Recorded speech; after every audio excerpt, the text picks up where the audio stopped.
United States of America, to the republic for which it stands, one nation, under God, indivisible, with liberty and justice for all.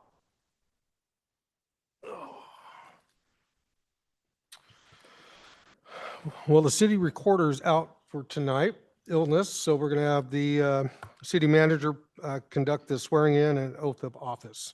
Perfect. Mayor Jacola. Here. Counselor Salvage. What, are we doing roll call? No, we're supposed to Oh, do we're roll call swearing after. in. 'cause My they're not- bad. They're So not we're official yet. Okay, good call. So Trey's going to do the swearing in. All right, everybody, we're going to do the swearing in, I believe, for 4 different elected officials tonight. I do want to do it. I want to be organized with this. I know you're anxious. No, I just want to get going. So what we're going to do is, I always hate it when everybody says their name at the same time on these things. So I'm going to do it. First of all, what we're going to do is on the record, you're going to hit your button, and it's also good practice to know when your mic is on and when it's not. We're going to start over there, and we're going to say your name's on the record, and then you're going to turn your mic off. 1, 2, 3, 4. And then we're going to do the oath of office, and you guys can all leave your mics off so it doesn't get recorded like that. Everybody understand? Yep. All right, so we're going to do the oath of office for elected officials for the city of Lebanon. We're going to start out by please stating your name, and we're going to start with Mr. Conte. Dominic Conti. David McLean. Kenneth Jackala. Jeremy Salvage. All right, then if each of you would stand and raise your right hand. Repeat after me. I do solemnly swear that I will support the constitutions and the laws of the United States, the state of Oregon, and the charter and laws of the city of Lebanon, and that I will faithfully perform the duties of the office for which I have been elected. Congratulations. And I think we're going to go. Oh, welcome. I was going to say, go ahead. We're going to break now, and we can get some pictures for any family members and supporters that want to have some quick pictures, so that they don't have to stay till the end of the meeting and take pictures. So we'll take a quick break.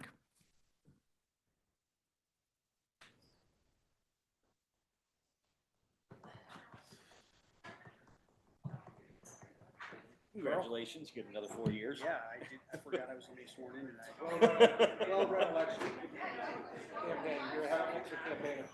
It's like status quo, right? I don't think so. They probably don't even like that I'm here. I'm going to. Yeah, I want to. Yeah, I want to make sure some. Yeah. You're the next seat. She's got my.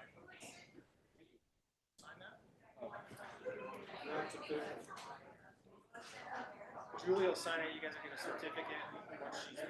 She's a notary. Perfect.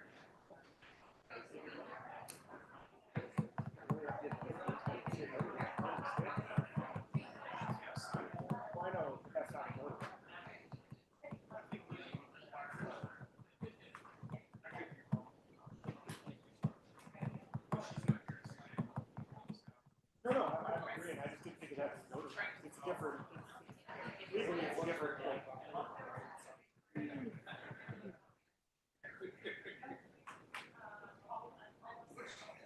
Well, good. Looks like most people.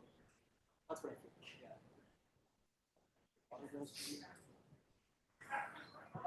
How's business? How are you? No, I'm gonna get back. So it's Ryan.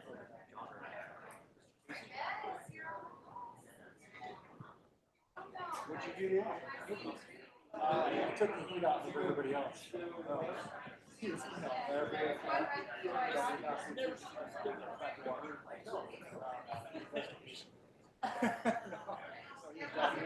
in my car, mine.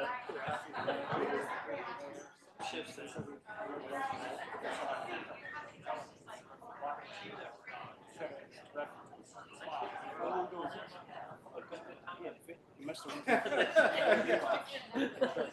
But I was impressed. I have that But I'll focus right now. box and that.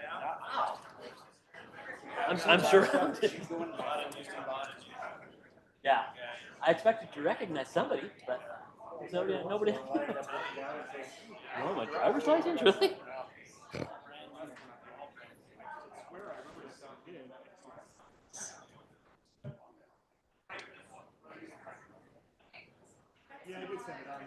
12/20/2015. Okay. Yeah, probably is in my section of the inbox. It doesn't. Sure. So which Stacy's? Forward on that.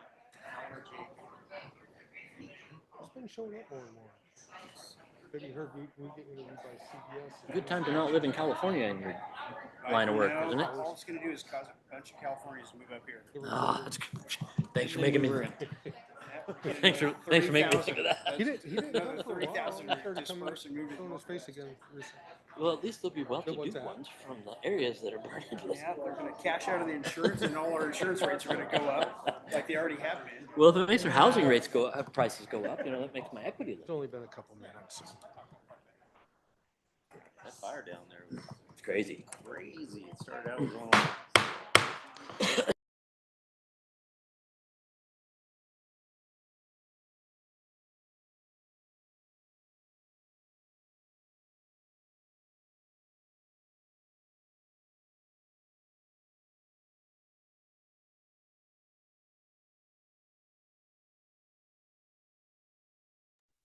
Yeah. Now we can do, will the city recorder / city manager call roll? Yes. Thank you, Mayor Jacola, Present. Counselor Salvage. Here. Counselor Workman, Here. Counselor Mann, Here. Counselor Conti. Here. And Counselor McLean. Him. Oh, and Counselor Steinhebel. Hi, I'm here. Last Can't forget her. Sorry, I didn't get it written down. I know. Alrighty, at this time, we'll be electing a council president. Are there any nominations for council president? I would like to nominate Michelle Steinhebel.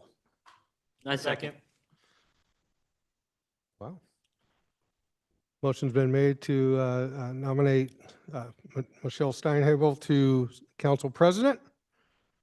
It's been seconded. All in favor? Aye. All opposed? Congratulations. Thank you. Thank you, everybody. It was a yay, sure. Late yay. Thank you. Appreciate it. All right, consent calendar. Following items are considered routine and will be enacted by one motion. There will not be separate discussions on these items unless council so requests. In this case, the item will be removed from the consent calendar and considered separately. Agenda, Lebanon City Council agenda, January 8th, 2025. The approval to award needs to be pulled off and considered next month because the deadline for that has been moved. Board minutes, Library Advisory Committee, August 13th, 2024. Planning Commission, May 15th, October 16th, 2024. Council meetings, 2024, 12/11. City Council regular meeting, executive session. Is there a motion? Make sure that your motion I'll move removes to that. approve the consent calendar with the approval to award North Salem Highway removed. Second. Motion's been made to approve the consent calendar with approval to award to be taking off and put next month. It's been seconded. All in favor? Aye. All opposed? Motion passes.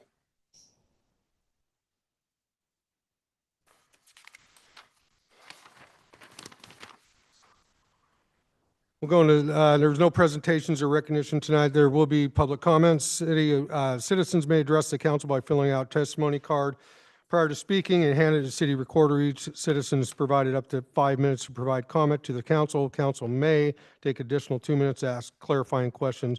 City recorder will accept and distribute written comments at speaker's request.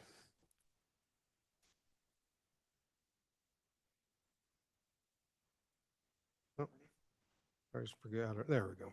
Playing video games? What's that? You playing video games? No, we have one. Let me do my job. Linda. Ward 2.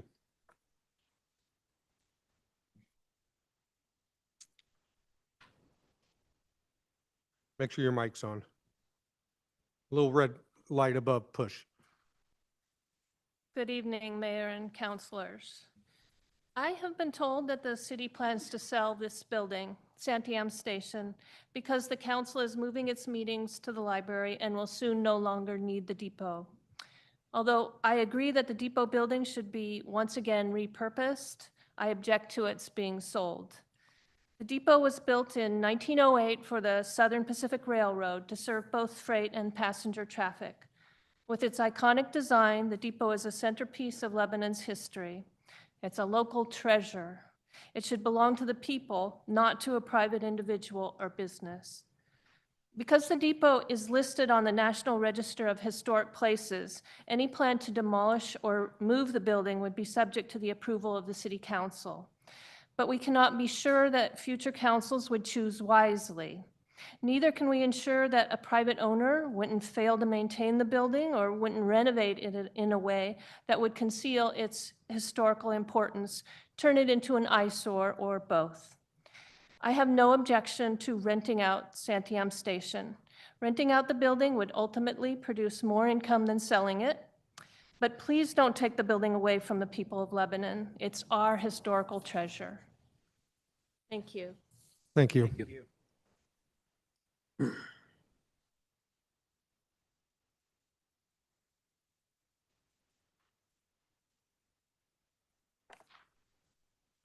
We'll move into public hearing. We have one public hearing tonight, ordinance bill number 2025-01. Public hearing regarding this annexation is now open at 6:11.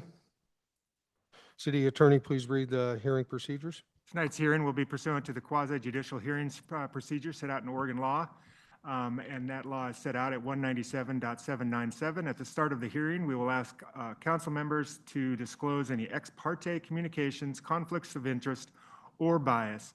If at any time or you have any questions as to what that is or whether something qualifies, please feel free to ask me either before, during, or, well, right before you talk in the hearing. Testimony may be in oral or written form, but must be directed towards the criteria outlined in the staff report, the comprehensive plan, or the city's land use regulations. Any issue raised must be accompanied by statements and evidence sufficient enough to allow the council and party members an opportunity to respond. Please note that failure to raise an issue, including any constitutional issue, by the close of the hearing will prevent an appeal to the Land Use Board of Appeals on that issue. With that, Mr. Mayor, you can open the hearing and ask for any ex parte conflicts of interest or bias. Do any councilors wish to declare ex parte contact, conflict, or bias?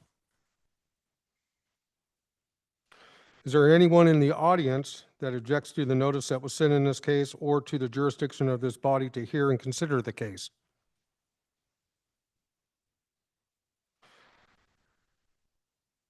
Kelly Hart, our Community Development Director, will present her staff report. I hope you're feeling better. I'm not, but thanks for having me anyway. So before you tonight is a proposed comprehensive plan and zoning map amendment. It is for a residential block that is generally bounded by Hyatt Street to the north. Oak Street to the north, Hyatt Street to the east, East Ash to the south, and then a alleyway to the west. The addresses involved are 1008, 1030, 1050, and 1070 Hyatt Street. And then there is a fifth parcel that is a city-owned parcel that is actually the right-of-way that is currently East Ash Street that's involved in this proposed amendment. The parcels are all already within the City of Lebanon city limits, and they are currently designated as residential low density in the comprehensive plan and residential low density in the zoning code, in the zoning map. The parcels currently themselves is a hodgepodge mix of residential uses. The southernmost parcel already is a non-conforming parcel with 4 units on it that was built in the 1950s before we had our zoning code. There's already a duplex property that was built, and then also a property that has a single family home and an accessory dwelling unit. And they would like to be able to consider the potential to slightly expand the option to do 1 additional unit on their property that they don't currently have. And so as part of the comprehensive plan, it identifies when you're doing zoning map and comprehensive plan map amendments, the changes should be based off of blocks and roadway boundaries. And so the proposal is to change the entire block designation rather than a single property. And so the proposal before you is to change the entire block from the low density designation to the comprehensive plan designation of residential mixed density, and the corresponding zoning map amendment to a high density residential zone. Directly adjacent to this block to the west is a high density residential zone.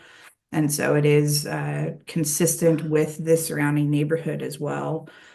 The staff report and the attachments provide the record from the Planning Commission and a detailed analysis of the findings that associate with the staff report to demonstrate how it complies with our comprehensive plan and zoning and statewide planning goals.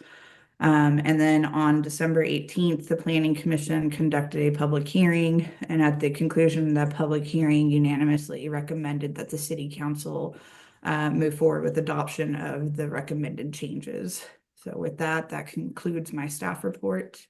And the recommendation is to amend the comprehensive plan map and zoning map to the high density residential. And that concludes my report. Does council have any questions? I'll try not to bug you, Kelly, because I know you're not feeling that good, but just for, Sorry. for how many units, with this zoning change, how many units can be put in that space total? Very little. So each of the properties are under 9,000. So unless there was a lot consolidation, it's not like any of these units, any of these properties are going to be building apartment units. These would just be expanding small areas. And it's really bringing the zoning more to conformity and allowing maybe one additional unit here or there within the property.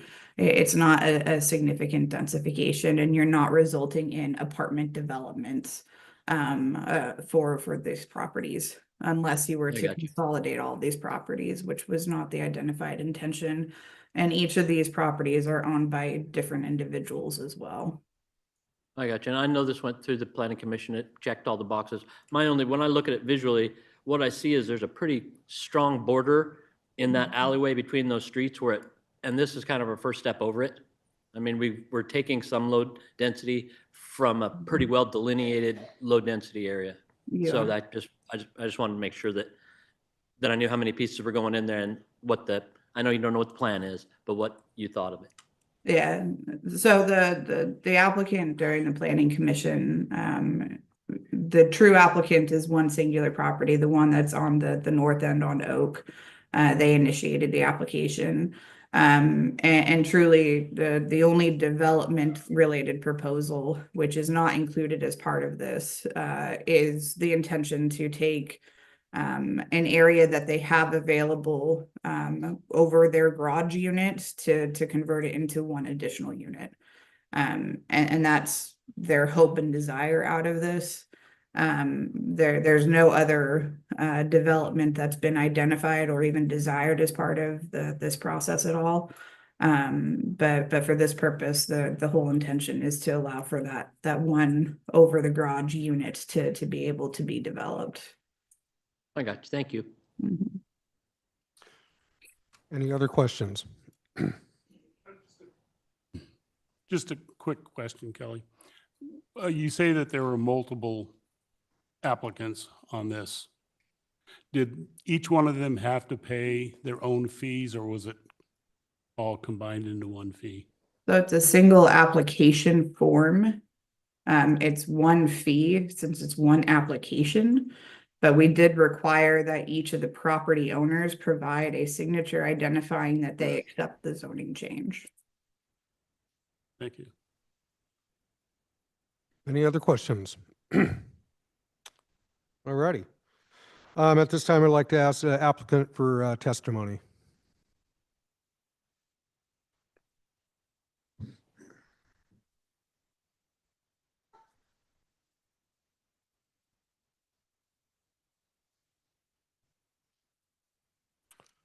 And please make sure your mics are on and all ready. Good evening. My name is Laura LaRock with Udall Engineering, Land Use Surveying, and joining me this evening are the applicants. Thank you very much. So as Kelly presented, the application before you is a two-part application. It's a comprehensive plan map and zone map amendment, changing the designation of properties that are consisting of half of a block. These properties are all developed with single-family residential uses.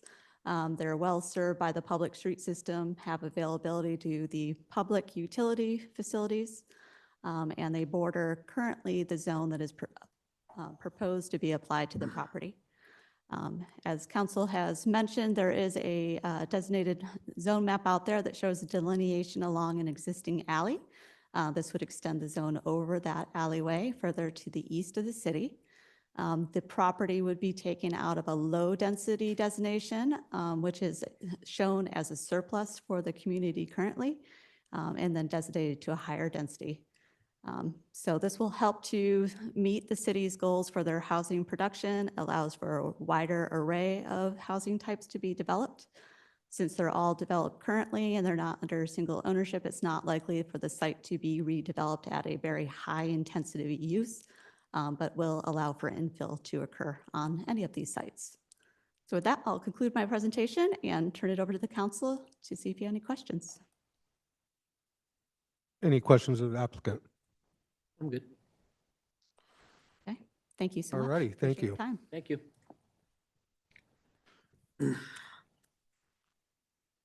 Is there anybody that would like to speak in favor of annexation? Is there anybody who would like to speak in opposition?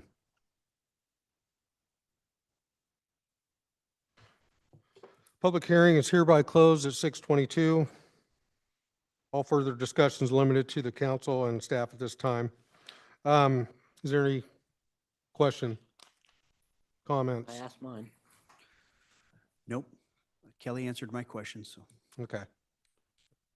We're good? Will the city attorney please read the title of the ordinance? Ordinance Bill number 2025-01, ordinance number 3032, a bill for an ordinance amending the Lebanon Comprehensive Plan Map and Zoning Map designation to establish the residential mixed density designation and residential high density zoning for the 0.91 acre block, including parcels, including multiple parcels.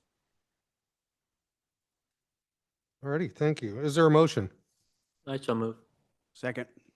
Motion's to approve. It's been seconded. All in favor? Aye. All opposed? Motion passes. We'll move into regular sessions. Ordinance Bill 2024-15. Again, you're always the one Gotta love speaking. me. Please present your staff report. Okay.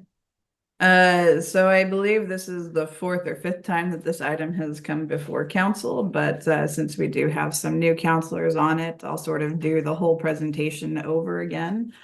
So this item originally came before the city council as a request by Crossroads Communities during the regular public comment period, I think in January, February last year. And then in March, there was a public presentation done. And at the time, council requested staff after that presentation to do some research and come back with some information about the nonprofit affordable housing tax exemption program that is provided through the Oregon revised statutes, specifically 307.540 to 548.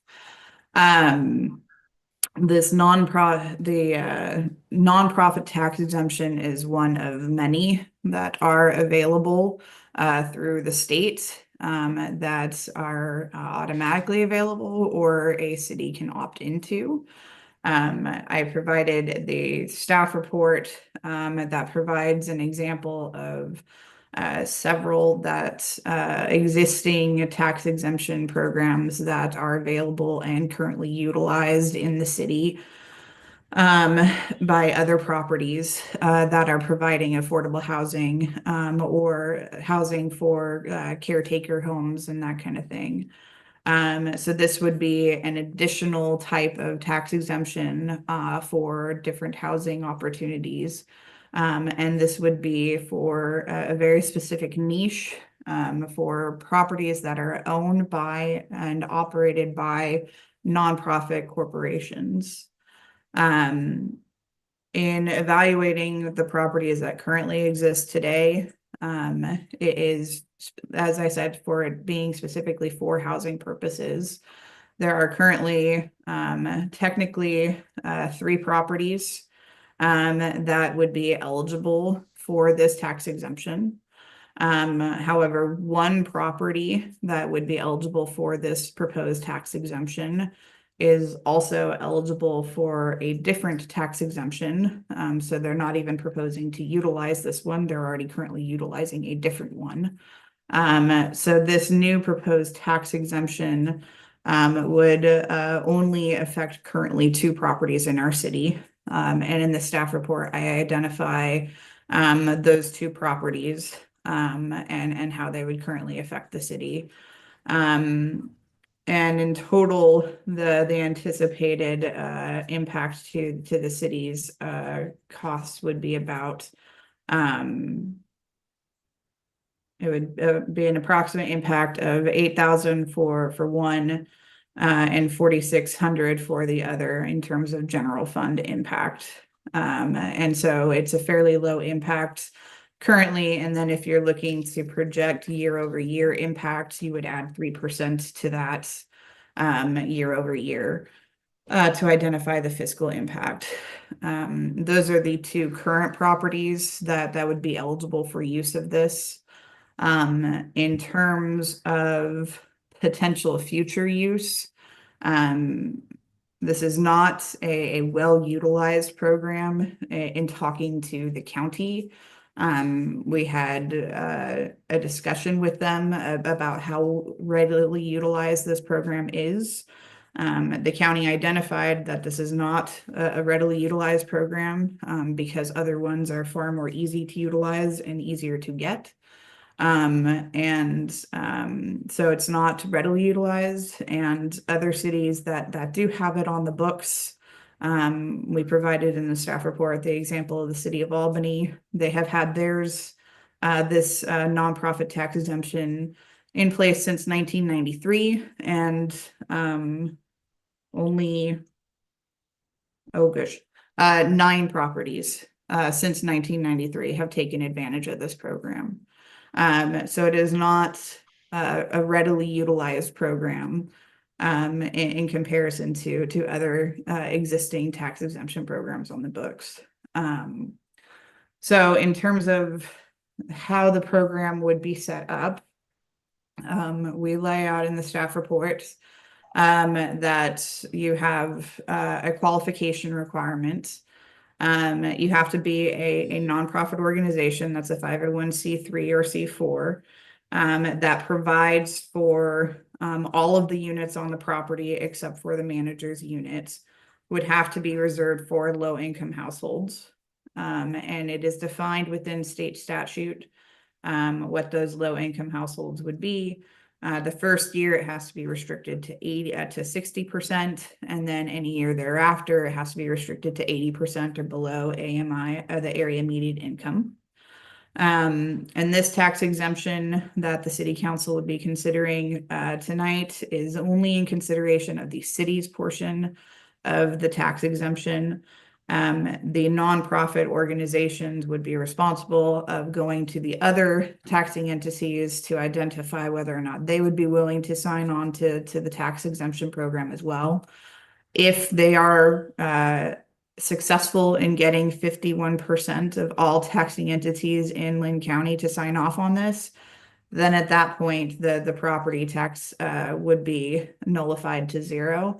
But that would be their onus to try to make that happen for them. At this point in time, the city council is only considering our portion of the property tax exemption at this point in time.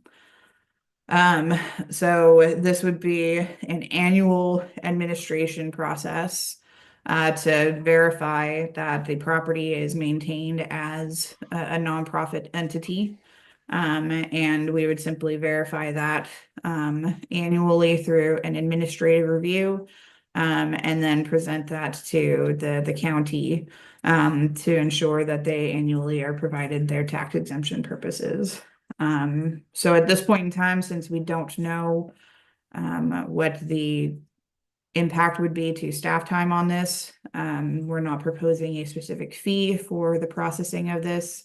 But as we, if council chooses to move forward with this, we may move forward with a request at a future date to implement a nominal fee for the application processing to recoup cities' costs for processing this program. So that kind of lays out the program and the staff report of everything that we've gone through previously. And so at that point in time, I'm sure that there are questions, and I will conclude my staff report and answer anything that I can. Mr. Mayor, if I might add something to that as well. So we did field a question on what the fiscal impact would look like over a 5, 10, 20-year kind of picture for this type of exemption. So utilizing those 3 properties that are in the staff report, we're looking at about $69,000 in revenue, property tax revenue to the general fund that would not be there with these. That's cumulative, right? So it's 13,000 plus 3% each year. Over a 20-year life, you're looking at about $350,000, just north of that, in property tax revenue that we wouldn't see in the general fund. This assumes just these 3 properties, right? So if there are additional properties that come on, albeit a difficult process given the requirements that are necessary to meet the qualifications of this, that would obviously have an impact as well. But given the adoption rate in other places, we certainly don't anticipate a huge or a dramatic increase in what that bottom line might look like. And again, that calculation is based off of all 3 properties. Right. So one of the properties is already, the largest property is already eligible for a different exemption that is already exempted under a different program, or is processing under exemption for a different program. So. Any questions from council of staff?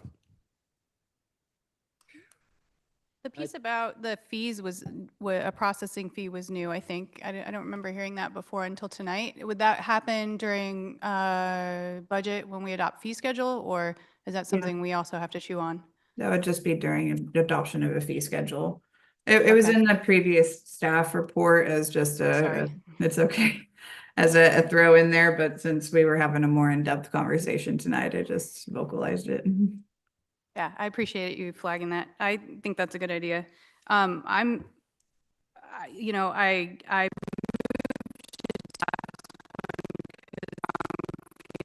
Things from incoming counselor, or now counselor, McLean, but I am certainly in favor of this. I know we've talked a lot about one particular organization, and I kind of view them as a Swiss Army knife, right? They do a lot for our residents, but because they don't do one thing, like mental health or financial literacy or low-income housing, like veteran services, because they do so many things,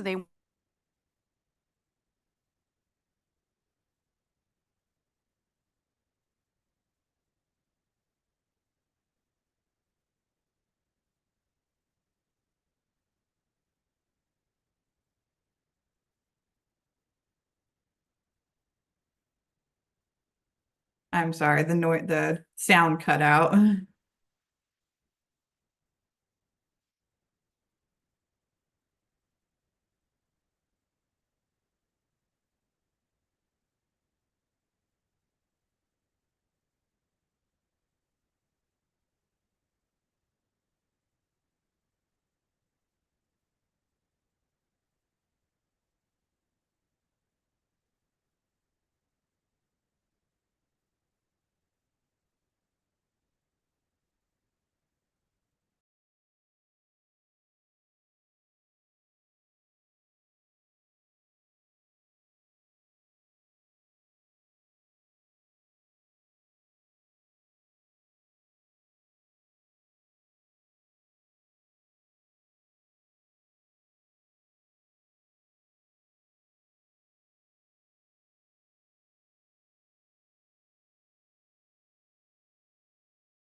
fuels debate.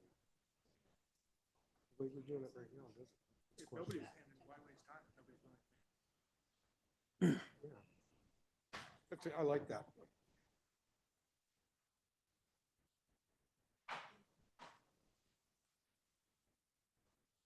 Testing, 1, 2, 3, testing. Okay. Thank you, sir. As soon as all counselors are back, we will continue.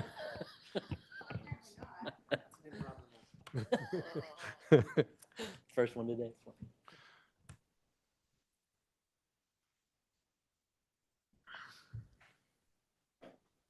Okay, since we have everybody back, we'll just reconvene. Is there any other questions or comments? I have a question for Kelly. If this is implemented, is this something that in the future, if we have a glut of applications and we're seeing that we're losing considerable revenue or we're having issues, this is something we can, is the tax something we can re-implement down the road? So it is an ordinance that you are passing, so it is always something that you can unpass and remove. But generally speaking, there are not a lot of nonprofits that are in the housing game. It is not an easy process to build housing and then also manage housing. And so I think with our two anecdotal conversations with Albany and with the county, I don't think that we will be seeing the large influx of applicants and people utilizing this. Like I said, in comparison to those other existing far more easy programs where you can just simply get the exemption and not have to renew it year over year. But yes, anything that is approved, you can revisit it. Okay, thanks. We would like to clarify one point too. So the revenue numbers that we gave you are for the city's general fund piece only, right? So we also do collect property taxes for the urban renewal districts, which, Kelly, correct me if I'm wrong, is a separate taxing entity. So they would need to approach you a second time with a request to have their property taxes exempted under this program. So there would be an additional impact to the urban renewal districts if they came to make that request or if they met the threshold of the, what was it, 50? 1% or 50% plus 1. 50% plus 1, in which case then all taxing entities would see an exemption under this. All righty. Any other questions, comments from staff or council? I apologize. I wasn't here last month for the conversation about this. That's my bad. I hate to use the heartburn word for this. I have heartburn on this because we've spent so much time and effort to minimize spending what we try to say a little bit of money to help a very specific organization that it still does cost people money. It seems like we've been through this enough times that if this was something we should have done, we should have already done it. We've spent more of staff and our time than we are going to save or pay out in this program. I don't support it, but I respect Michelle's opinion, as I always do, and I'm not going to necessarily die on the cross for it, but I don't feel good about how it was presented to us in the first place. The city didn't decide, hey, this would be good for us. An individual organization that directly profited from it brought it to us and asked us to do it. And that's how I feel about it. Ken, are we going to take comments from the public before we, okay. I'd like to chime in on this. Please. I don't think that this is good for our communities, our family, or taxpayers, businesses, or the city. It's just not fair to eliminate somebody's taxes or make them tax exempt and expect everybody else to pick up the tab. This is going to greatly affect our budget. You know, we talked about this at the last council meeting. It was $6,000 was the number thrown around. Now it's 21,000. Now it's 69,000. Well, what that tells me is that it's just going to grow and grow and grow. The budget, you know, is the elephant in the room. It's the big thing that's going to make the make or break for us. It comes down to income and expenses. Here we are increasing our water fees. Now we want to decrease our income, and our expenses are going up all the time. I mean, that's just a given. Why would we entertain the thought of lowering our income? I don't think it's fair to the city. I don't think it's fair to come back to the table later on and say, hey, look, we didn't meet our budget goals, so let's close down the senior center, the library. Let's not give money to the Chamber of Commerce, or let's not fund the Lebanon Downtown Association. Where do you start making cuts if this thing goes sideways on us? I think the safer thing to do is just not do anything on this and just vote it down.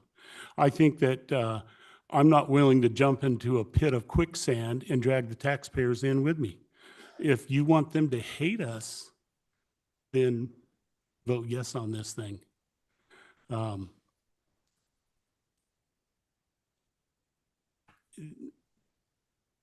Make no mistake about it, these nonprofits are looking at their bottom line. Somebody's making money on this. I call it the homeless industrial complex, whereas they start getting these $1 million grants and free money from the federal government to build these 3-story apartment complexes, promise to put homeless vets in them, and we wind up with, just low-income apartments. I sat on the planning commission, and Crossroads came before us. I think Jeremy was there too. And they talked about, well, we're going to build these apartments and we're going to put homeless, low-income veterans in these apartments. Well, I don't think that's happening. They admitted that in a news article that didn't quite work out. So it's turning into, helping homeless and low-income people, which we already have a lot of services for anyway. I think that if we're going to eat this elephant, we're going to have to do it one bite at a time. It's not going to be tasty, but like Brandon was saying, we're looking at $69,000 right now. Well, there's no way, I don't think there's any way that we can predict what the future will hold. It's like feeding stray cats. If you start feeding stray cats on your back porch, you're going to have one or two, but next week, after they tell their brother-in-law and their cousin about it and everybody, you're going to have 100 stray cats on your back porch. And I just don't think that it is wise and prudent for us to expect our taxpayers and our citizens here to pick up the tab on this. Alrighty, thank you. Just for, so it's on the record, Councilor McLean asked me if the public was able to comment on this at this time, and my answer was no. I shook my head, and I want to make sure that was on the record. So is there any other questions or comments from I have a council? couple clarifying points, just because I think they need to be clarified. The water fee is not actually a fee to our water bill. It's a city, with relation to water, it's actually a city services fee, and most of that actually funds the police department and other general fund pieces. The transient room tax actually funds the chamber and the LDA, and that does not come from the general fund and would not be affected whatsoever if we took this $8,000 annually tax abatement for the one property and the second potential property, because the third is already covered by another program. Having spoke with Crossroads and toured also their facility on Milton and Hyatt, there are 21 units there. It is in Ward 3. It looks so much better than it did before. Anyone can drive by. It's been painted. The units have been updated. There's 21 of them. The average rent is $400. And I can tell you that those are last names that we know in this city. They are not from Portland. They are not from, Idaho. They are our people. And this is an easy thing that we can do to help our residents. The other thing about that piece of property is, my understanding is they have to have so many folks that have severe and persistent mental illness, which is a new phrase for me that I learned. Um, Realistically, people that have severe and persistent mental illnesses probably, if they're not in a low-income house, they're on our streets. I would rather them be housed than walking around Main Street. So again, I just think it is a valuable organization that acts as a Swiss Army knife. And that's the only reason why this is here today for us, is because they don't qualify under a veterans piece already, or under just a housing piece already, or under a health piece already, because they do all of these things instead of just doing one thing really, really, really well. But for me, the bottom line in that is that all those things have been done without this tax cut. And Sure. I have to agree that a nonprofit, there's people that are making money in this nonprofit. And if this was, if this was the difference, if this action was the difference between those things happening or not, I'd feel different about it. I don't think it is. I think we have the resources to do this without, and we can point out where the money comes from or doesn't, but it's money that's coming from the taxpayers at some point. It's property tax money. It hits the general fund. I know maybe the flow wasn't right there, but the idea is the same for me. Sure, I respect that.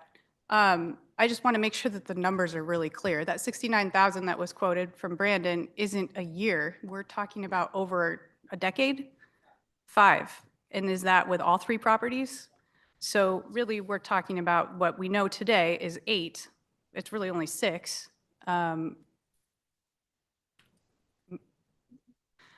I'm a words person, not a math person, so.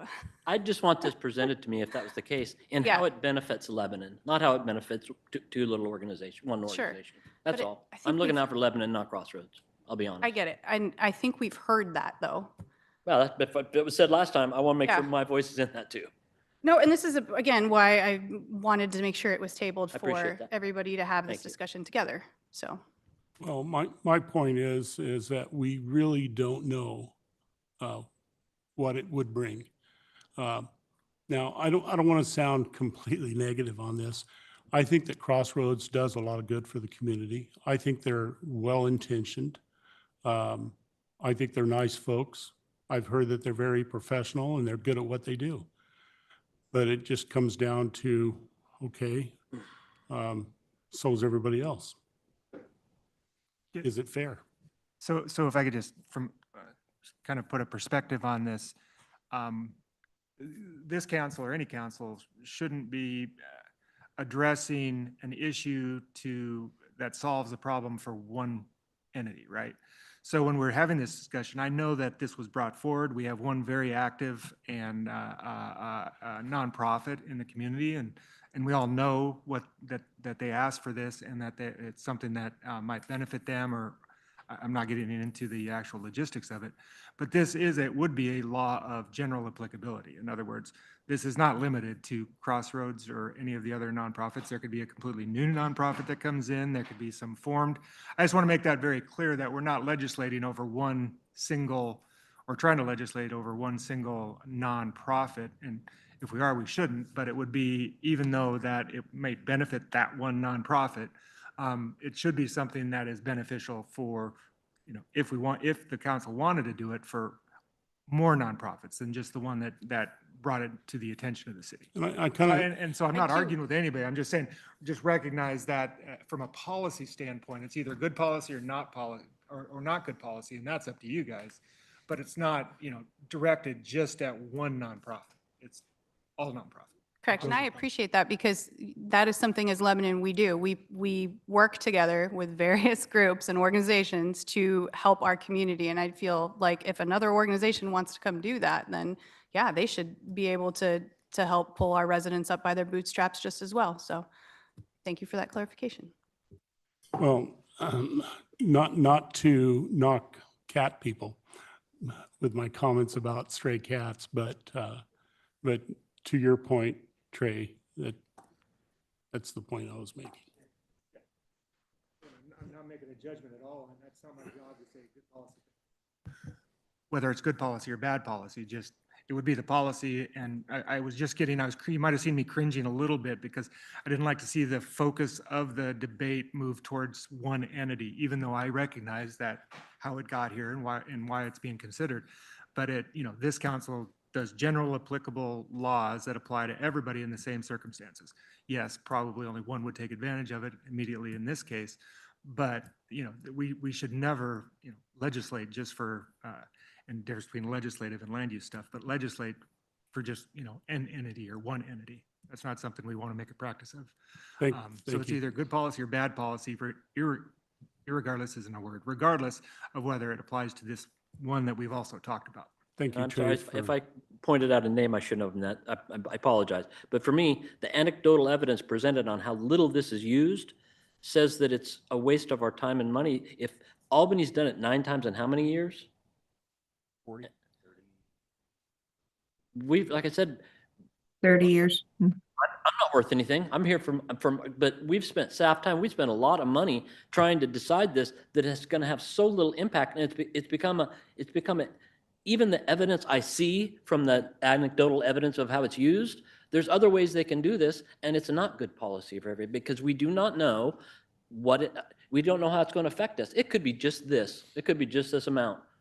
We don't know that enough. This wasn't presented as a city thing.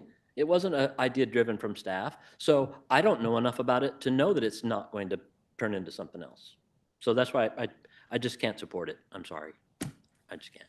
I'm going to chime in too, if you guys can hear me. I've been kind of back and forth on this one. I initially was very opposed to it because when it was brought to us, it was right in the beginnings of our discussions of adding a fee, a services fee.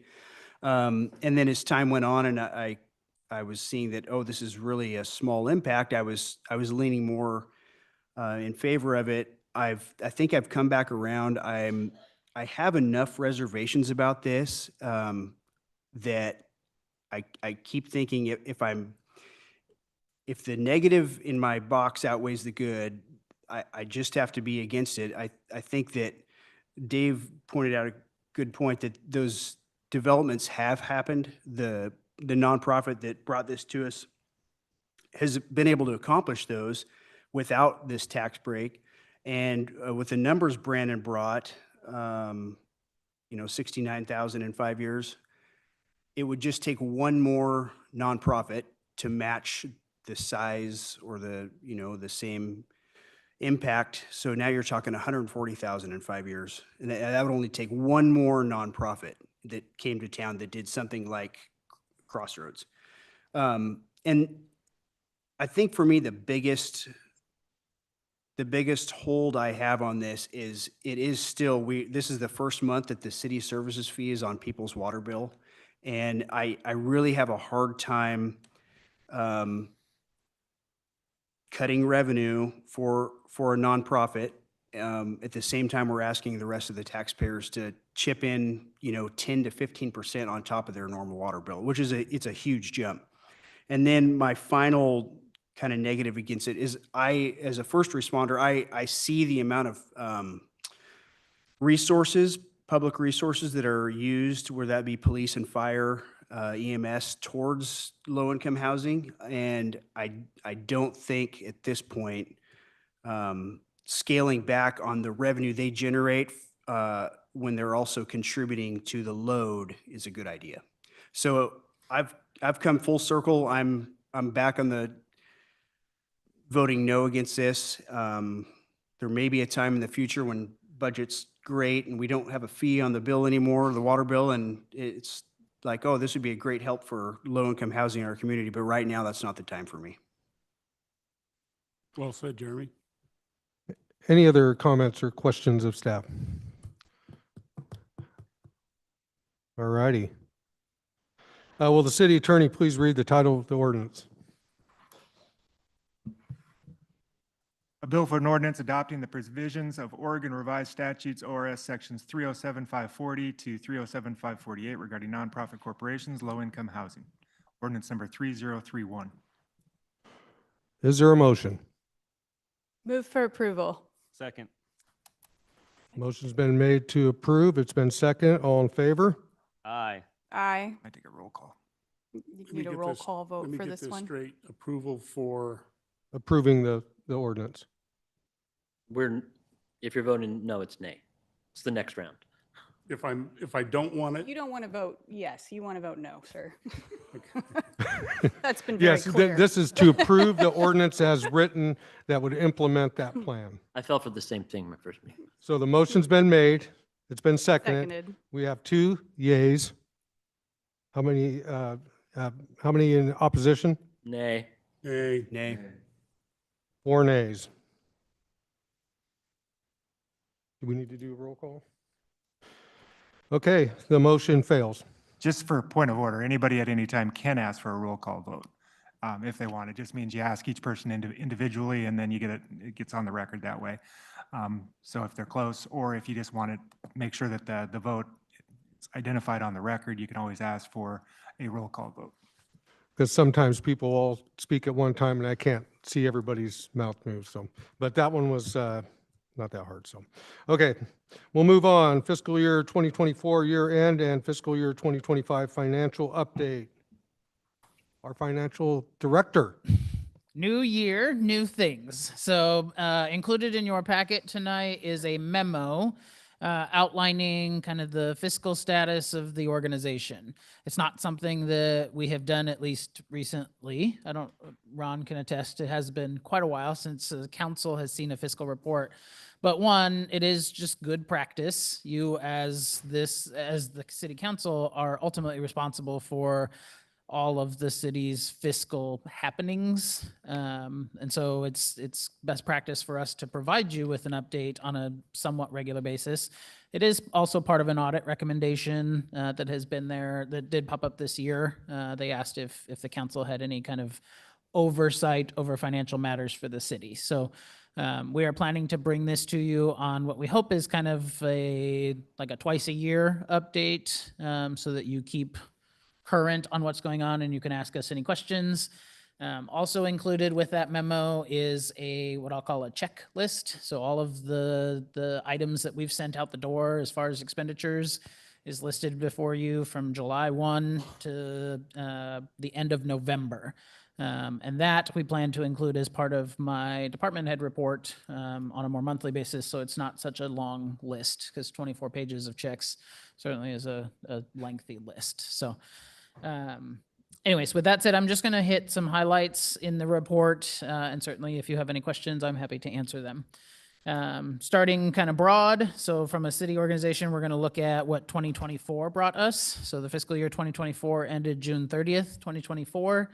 Overall, we generated about $40 million in revenue across all funds: general fund, utility funds, motel tax, our equipment reserve, all of them. And overall, we spent just over $37 million.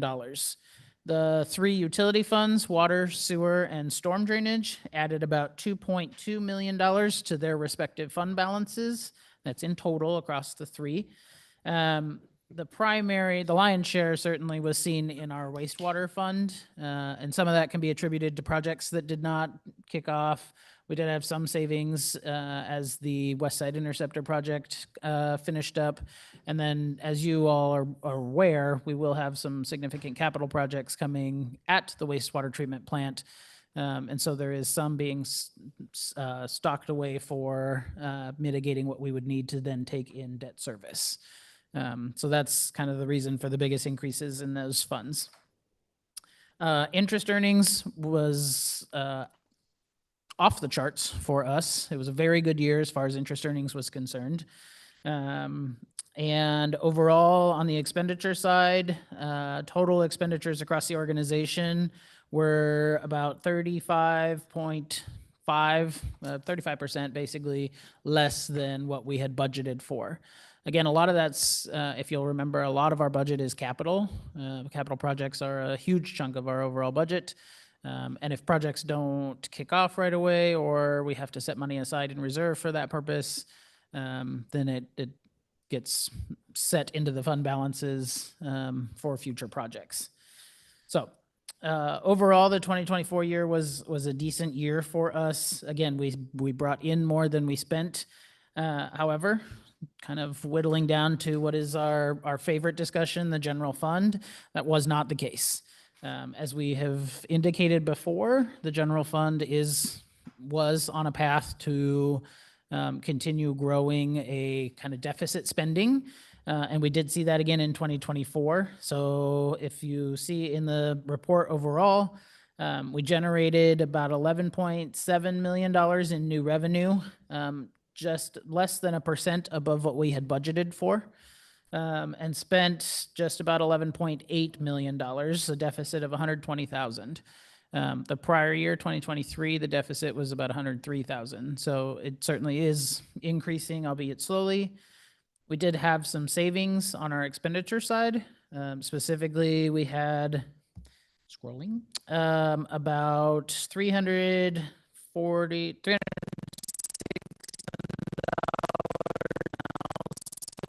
savings. We can attribute that to vacancies in some of our departments, and unfortunately, especially the police department, as they work on full staffing and getting back to that 42 FTE. And then on the materials and services side, there was we spent $716,000 less than we budgeted. A lot of that is there was a heavy focus for all the departments to make sure that what we were spending, what we were buying is super essential as we try to mitigate certainly a reduction in our fund balances. And so I think all of our departments really stepped up to the plate on that one and tried to ensure that what we were doing was enough to get us by for now, and trying to help solve some of that deficit issue. On the revenue side, property taxes came in roughly what we expected, the $6.7 million. Again, interest earnings was the most surprising here. We earned about 2.5 times more than we had budgeted for.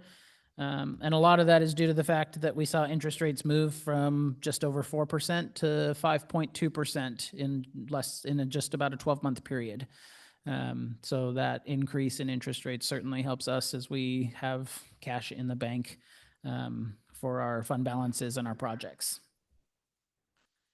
That's a really rough, quick version of 2024. Are there any questions before I move into the current year?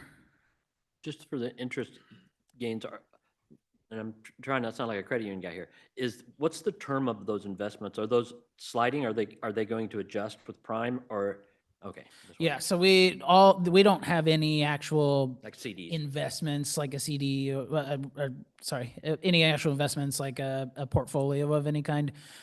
All of our cash resides for the most part in the local government investment pool with the state of Oregon. And so it'll slide as the rates come down. I got you. Thank you. All right, 2025, our current fiscal year, things seem to be shaping up quite nicely. So far, this report is through November. As we were typing this up, December was just wrapping up. So to date, through November, we had seen $16.4 million in new revenue, spent just under $13 million. We're going to focus primarily on the revenue side because departments right now are working on their year-end estimates as part of the budget process. So I don't have solid figures to give you there, and I don't want to feed you information that then I have to turn around and take back next report. So specifically on the revenue side, I set this report up so that it follows with your budget documents. So everybody here has seen that budget document, knows what those layouts would look like. Specifically, we're looking at these groupings. Utility charges for service, so that's our water, sewer, and storm drainage fees. We have collected about $6.4 million and anticipate we will collect about $14 million. That is a little bit above our budget. Specifically, we're seeing some increased revenue coming in the water fund. So we'll have to kind of keep an eye on that and see what that looks like as we go through the rest of the fiscal year. We are also seeing an increase in bulk water purchasing, so that's helping drive some of those increases. Property taxes, we are expecting that those will fall slightly below the budgeted amount by just over 1%.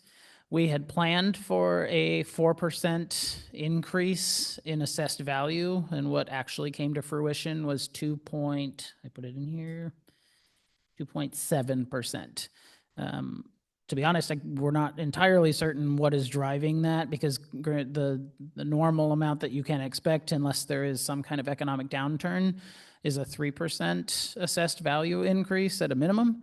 And then we had planned a small increase for new property that has been coming online over the last year. So we are going to have to monitor that closely. We are changing our forecast for the future fiscal years. So we did have 4% planned for 2026. We've brought that back down to 3 because we're not entirely certain that we'll see that increase like we had hoped for. So that is an area for us to watch as we move forward. Intergovernmental revenue, that's money that comes in from either the state or other local entities. And at this point, we do have some significant concerns in what we are bringing in on the state revenue side. One thing that surprised some of us in the office is that our state liquor tax revenue is down. This is generally a fairly solid revenue source. And as silly as that may sound, it has always been, I guess, all reliable as far as, you could ping that pretty close to what we had planned for. Right now, we are seeing a near 50% drop in what we were receiving in liquor taxes. So that certainly comes as a surprise. Additional research shows that apparently this is a national trend. The liquor sales across the country is declining fairly rapidly. So that may be a revenue source we won't be able to rely on for much longer, but we'll keep some in the 5-year forecast. It seems to be falling similar to things like the cigarette tax revenue did back over the last 10 years. As some of that got phased out and then it left just kind of a baseline number. So we'll keep an eye on that. Franchise fee revenue is projected to increase by the end of the year, about 57,000 more, but we anticipate that with some of the colder stretches that we have had and some of the rate increases planned by our franchise utilities, so electric, natural gas, and others like that, we anticipate that we'll actually see more revenue come in than above that 57,000. So we will have to give you that report later as we kind of see what December and January looked like. It certainly weather-wise took a little bit longer for us to kind of see the colder weather set in this year. So we'll have to tell you what that looks like on our next report, but we do expect that revenue line will come in higher than anticipated. Interest earnings are still relatively high. So right now we are anticipating about 1.5 times what we had budgeted. I will tell you that they are currently falling, however. So the local government investment pool rate has fallen 3 times this year. And now we are down to, I think, about 4.5% compared to the 5.2 that we were at before. So while we will certainly pocket additional interest earnings this year than what we had budgeted, plan to see that kind of fall back a little bit closer to our budget in the coming fiscal years. I won't touch a whole lot on the other revenue. There's not a lot there, certainly, but we do anticipate a small increase in that overall category. Specifically on the general fund, I can tell you that with the property tax decline that we saw, we have not moved necessarily in a positive direction for revenue generation there. It is something that certainly we will need to keep our eyes on over time. But we anticipate that with the drop in property taxes this current year, we will lose about $300,000 in fund balance, ending fund balance over the next 5 years as a result. So, certainly the city services fee, this information does not assume any information about the city services fee yet. We do not have any collections to this point through the November report. So it's hard for us to kind of tell you exactly where that is going to land. Certainly it will improve the fund balance projection. But for now, we just kind of wanted to relay what the damage was doing from property taxes. So some certainly watchful areas as we move forward. Things are definitely slowing down. Belts are tightening even more. And we'll have to wait and see what that means for our overall budgets as we move forward. Any questions I can answer? Brandon, what kind of timeline are we looking at this year for the starting to work on the budget and going through that? We're hoping to follow a similar timeline. So right now, department heads are working on their year-end projections, and probably by the end of January, we will move into kind of working on requested budgets for the coming fiscal year.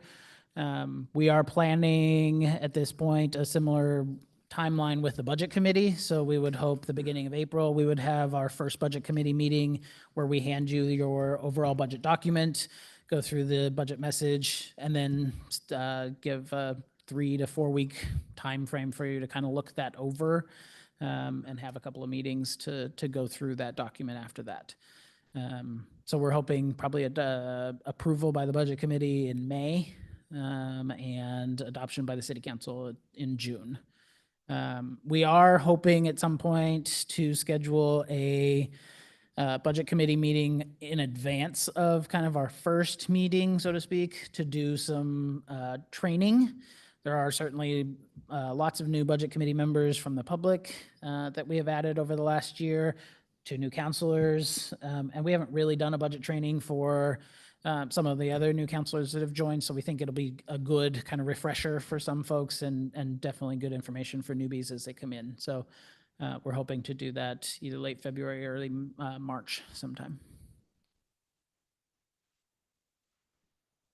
All righty, thank you. Is there any other questions? Just a question out of curiosity. The pot tax, is that included in the liquor tax revenue? It is a separate tax line. So we have a local tax revenue line that we receive into, and then also some from the state. That has fallen slightly, but has, for the most part, remained relatively stable. Thanks. Any other questions? All righty, thank you, Jeremy. Or Brandon. What did I call you Jeremy for? Maybe because you've been talking so much. That might be, yeah, my bad. My apologies. We'll move on to departmental reports. City manager. Thank you, Mr. Mayor. Not going to go through this in great detail. Couple of items to highlight. Our phone lines at City Hall and, actually throughout the whole city have been down. Brent, is there any new update on that, or is it about the same? It is about the same, Ron. Okay. So what we have is, we know that fiber was cut. There was a bore that went through fiber down in Eugene that affected Lumen, who is our phone provider. We have a SIP trunk, so that's voice over IP and a phone line, and the phone line was running over that fiber. 911 was unaffected. The main line to the fire district, we have a landline coming into police dispatch, so people can make incoming calls there. And we did have the ability of forward lines. So for instance, Lynx, this morning we have an emergency cell phone over there, and we were able to forward that line so people could still arrange rides. This afternoon, we were hoping this was going to be a quick fix, and as afternoon progressed, it's turning into, it looks like we are hoping that phones are up and the repair is made by tomorrow. We were told about 4 o'clock that crews were out at the location, going through the conduit to see if it was clean and they could pull fiber through. So depending on how fast that goes, optimistically, I'm hoping we have lines tomorrow. In the event that we don't, we have set up virtual phone lines. We've taken the main lines for each department and we've forwarded those. So those will forward to voicemail for Ron and Brandon, so that citizens who are calling in to the published lines will at least be able to record a voicemail, and we have that ability. And then we have the other, cell phones that people carry. So it's a partial outage, definitely has affected us, but my staff has done an all-day process, and it's out of our control at this point. Thanks for working on it. One other item to note, in the administrative report this month, you'll see where I talk about we're working with the Department of Environmental Quality. We had some violations back in 22-23 at our wastewater treatment plant. In December, we were issued a notice of penalty with the ability to have a hearing, and we have opted to have a hearing. Some of it is things that, a lot of it was reporting stuff, and the way we're reporting feels a little bit heavy-handed by DEQ, but we'll work through that, and I'll bring you back a final report once we've gone through that. Just wanted you to hear that so that you know that that's out there. And last, I am scheduling or reserving a table for the DSA banquet, a city table. I know Councilor Stanhable has requested one or two? Just one. And so anybody else, I'll send out an email. Of course, we all pay. The city doesn't pay, but I will reserve an actual city table and I'll coordinate payment for anybody that wants to go. but I'll What's send- the number? I don't know It's that. 70. Yeah. No, I'm talking, not. How many people? How many people? Oh, Is it Capacity. 8 or 10? 8. 8? Okay. Yeah. Yeah. So I'll send it out an email for anybody that's interested. And you Oh, just give me- I'm interested. I'm going with the credit union, they pay for it. so. Okay. Sorry, you just heard the budget report. Just a so, joke. you know, Yeah. I mean, we're gonna Are we skip that. limited on how many we can have? Yes, I will. I'm rather than me do this, I'm gonna send everybody an email, and then you guys respond back to me. And if we need to get reserve more than one, we can definitely do that. Okay. And just I'll ask for the number of people, and then we'll arrange payment, or whether you just go pay the chamber or bring me your $250, right? Or was it $70? It's 70 or 80. It's I not was gonna too try and big. make a little Markup. bit on here. Is that one of these line Yes. items? Markup. Going in the general fund? Yeah, we're gonna add that to the general fund. I think that's it as far as management reports. So if you got any questions, feel free to shoot Can I them. ask one question, Ron? Absolutely. Is this Zipley stuff? I get people my come up to me goodness. with that all the time. Is that calming down, or I know it's in the report that there's been some calls. What's going on with that? So anytime you take a contractor or let's say a fiber overlay, it's one thing if we do a project on a street. It's another thing if we do a project over the entire town. And that's exactly what they've done. For the most part, Zipley is very responsive. They have had some issues. I know that like if they have a contractor that bores through a service that they didn't locate or that's been located and they didn't pothole, that contractor doesn't work here anymore. I've taken one of our engineering staff and I've pulled him off of everything else, and he's basically monitoring all this stuff to make sure that they're doing traffic control. Yeah, we are still getting complaints. I think probably the biggest complaint is people working in public utility easements. So a lot of homeowners don't realize that out front that there is a public utility easement. Zipley goes out and talks to them about that, but a lot of people don't understand what that means, and they think, oh my gosh, you're digging up my yard. And from what I've seen, they've done a good job of putting things back.